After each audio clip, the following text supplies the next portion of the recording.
Well, I guess it's time for video number 2. If you remember from my intro, I did say that the first project we're probably going to be doing is the scraping of my Bridgeport. Well, before we can scrape anything, we need a reference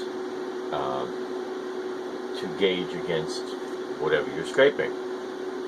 In this case, I have here a straight edge, cast and heat treated, stretch relieved, and planed. And the planing was done on all of these parts. Again, from the first intro, I said nobody does this anymore. You get parts planed for rebuild, it's too expensive. Well, I found a fellow right here in New Hampshire who has a marvelous shop full of old equipment, which he has hand scraped to precision. Beautiful, lovely shop. And I'm going to show you some video of that. Probably in this video. This is obviously rebuilding a Bridgeport. It's going to be a series, but I think I'll show you the planing shortly. But anyway, on the very top here, this is not a working surface. This is just a handhold. But for reference, this was planed from the original casting. It's nice and flat, and I have scraped in the bottom of this, and you should be able to see that it's quite smooth and shiny. You should even be able to see my reflection, hopefully, in the bottom surface. This surface, however, is yet to be completed. This is blued. You see some bluing there, and it's in the process of being scraped. It's almost completed. There's a couple of deep troughs here, and I'll get into some detail on finishing of this in another video.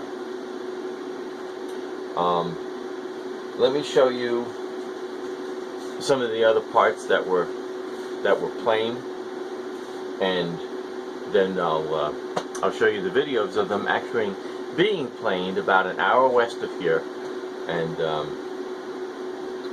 lovely old school machine shop full of old machineries and full of old machinery, and another kindred spirit, you might say. By the way, the video quality here hopefully will be improving in small increments.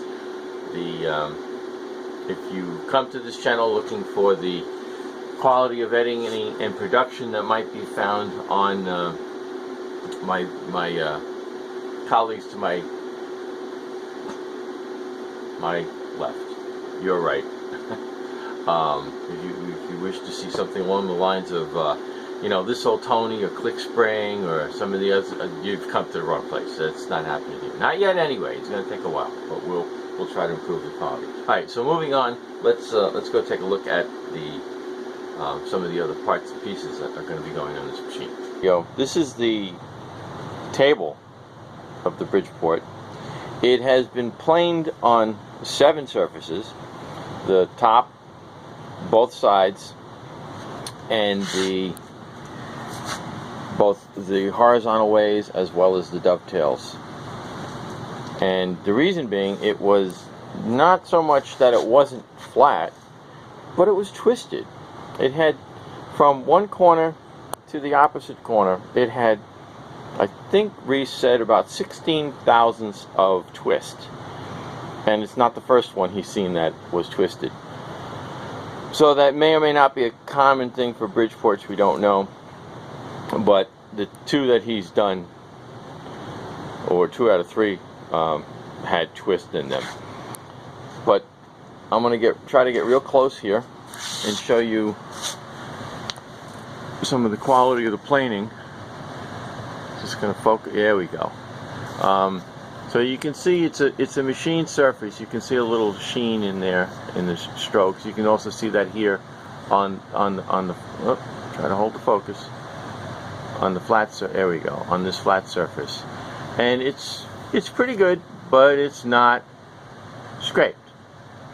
But at least I can be reasonably assured that it's within a couple of thousandths at any point on the surface, which is far more than I could say before I brought it to Rees, where there was an obvious belly here. You will see in the planing videos where the tool will start at the end and not cut till it's about 7 to 10 inches in, and then it starts taking a cut, and then 7 to 10 inches from the end it will stop cutting again. So obviously that's the wear, that's the center wear in the bottom of the table, and it varies from place to place. Try to say less. Okay, that's enough of that. Okay, so this brings us to the saddle. The saddle, as you can see, there's parts to my South Bend 9/8. It's going to be restored eventually. This is the bottom of the saddle, and the saddle is what caused all this grief in the first place. Upon reassembling this machine, once I removed all the grease and goop out of the ways and slid the saddle back onto the top of the knee, I quickly realized that the gib slid in far deeper than it should have or could have with the adjuster replaced, and it had quite a bit of slop. So the saddle was the telltale for all of this work that needed to be done. So again, we have 4 surfaces here, 2 horizontal, 2 dovetails, and now top we have 4 more surfaces, 2 plain surfaces and 2 dovetails. These have all been planed now and should be true to this surface, and all I have to do, mind you, all I have to do, as if it's trivial, is scrape them all in with a proper bearing surface and oil retention pockets. So they'll be scraped in a little different than would be the straight edge, which is a reference surface. So now, without any further ado, heavy, I'll show you the video of these being planed, and they're very nicely shot, and Rees did an exceptional job, both planing the parts and shooting the video. I believe he had some help from his son, which seems to be fulfilling a theme. At least here it is.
Okay. Well, hope you enjoyed the scraping of the planing of the various parts. So getting back to scraping, we're going to do a little scraping here. I'm not going to show you all the scraping, obviously. There's plenty of videos on scraping. Stefan Gottsvinter has an excellent series on some scraping. Keith Rucker does some stuff on scraping. Tom Lipton does stuff on scraping, and they've all do it much better than I'm capable of showing you at the moment. But I am going to do a little scraping here, and recommend that you go look at those sites for more detailed and complete work. But we'll be documenting this as time goes on. I'm using a biax scrape here.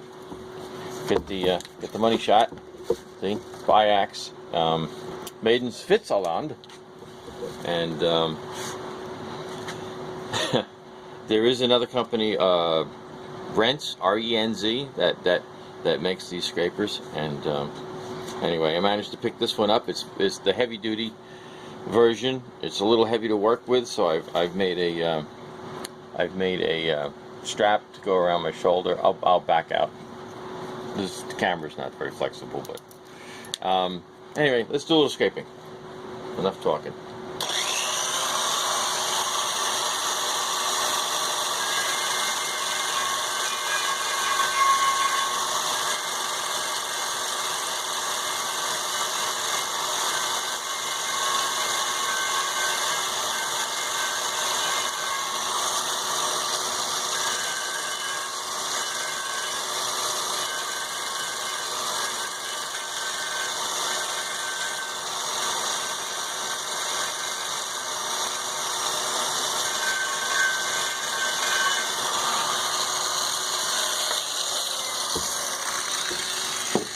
Okay, so I'm going to stop there, and as you can see, I've scraped predominantly only where I see blue.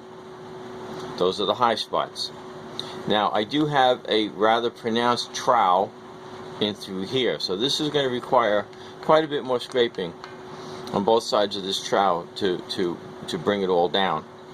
I have a similar trowel down at the other end. So this is going to require quite a bit more scraping. Now, one thing that I do, Richard King is going to cringe when I say this, but because this is a reference surface, as opposed to a machine surface which will be working, this is just a reference surface, and it would be nice if this were, say, a piece of granite, ground absolutely flat, for bluing up and then transferring that bluing to the surface being worked on.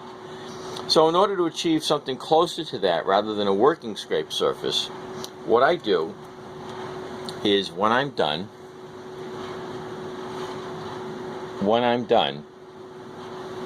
I back scrape this surface with the straight side of the scraper blade, not the curved side. And what I end up with is a very, very flat mirror-like surface, which if I were to blue this up, you would see just a virtually continuous sheet, a continuous field of blue, which is very nice. So I'll when I get to that point on this end, I will show you how that's done. But essentially, the blade has a curved edge, and the sides, the back side is a little less curved. There's various curvatures on these blades. These happen to be Sandvik blades, and they're nice and shiny, hard carbide, but the sides are very straight. So what I do is I buff a 5-degree scraping edge onto that, and I pull scrape.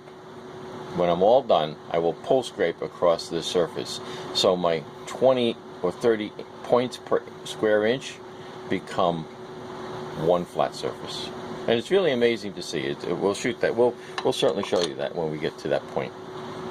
Let me move over to the machine that I built for sharpening the carbide.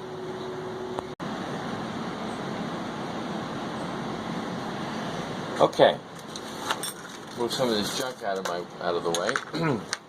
My son's motorcycle, broken motorcycle Kickstarter. We tried welding it, but I'm not a very good welder.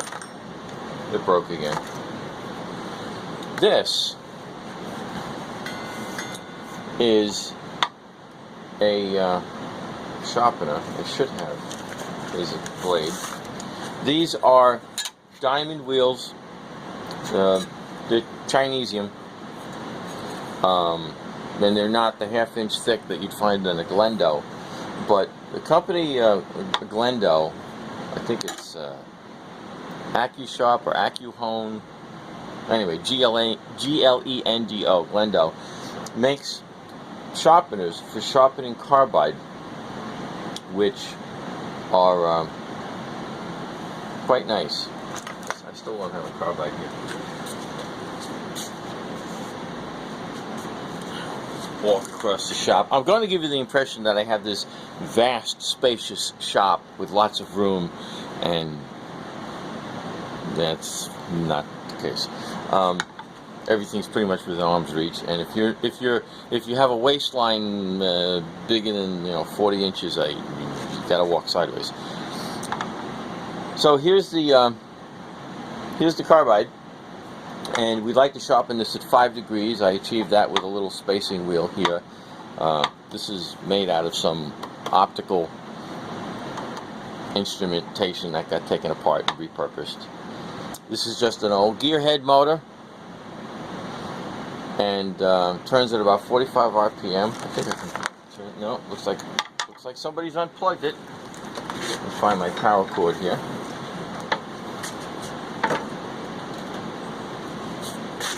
Got my remote control right here, and come on, there we go. Turns at about 40, 45 RPM, somewhere in that range. I lubricate it with a little Windex and 5-degree angle on the platen, and go to town sharpening my blades. I can resharpen on one side in the holder, but generally I take them out of the holder and just hold them. But this side I can do 5 degrees. This is I think this is a 3000 grit blade.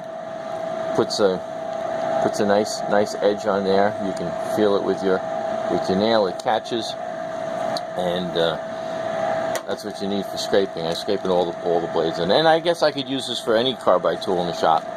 I do have a carbide grinder that's being trued up and improved upon. Again, one of those silk purse to sow's ears, a silk purse from a sow's ear situation. Turn that off. So that's that. I'm gonna end the video here. The next video will actually get into some scraping and try to accomplish something. We'll probably do a full scrape, a deburr, and a print, and see what the blue looks like, and go from there. Thanks for watching.